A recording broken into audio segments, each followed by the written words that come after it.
விழுப்புரம் மாவட்டத்தில் 3000 அடி உயரம் கொண்ட மலைக்கு மேலே இப்படி ஒரு அழகான ஒரு இடத்த பார்த்துருக்கீங்களா?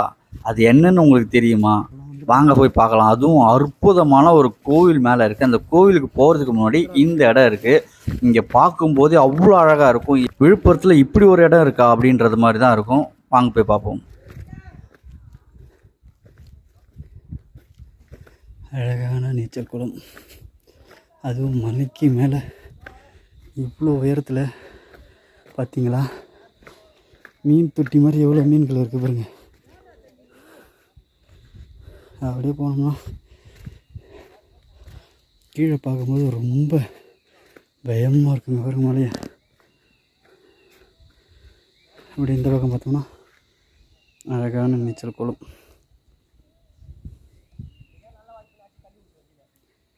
இவ்வளோ அடி உயரத்தில் பார்த்தோம்னா அங்கே தான் வனதுர்க்கை அம்மன் கோவில் இருக்குது. அழகான இடம் எங்கே இருக்குதுன்னு பார்த்தோம்னா விழுப்புரம் மாவட்டம் தேவதானப்பேட்டைக்கு மேலே தான் வனதுர்க்கை அம்மன் கோவில் இருக்குது. அந்த கோவிலுக்கு போகும்போது தான் இந்த அழகான இடம் இருக்குது. நீங்களும் வேணால் ட்ரை பண்ணி பாருங்கள்.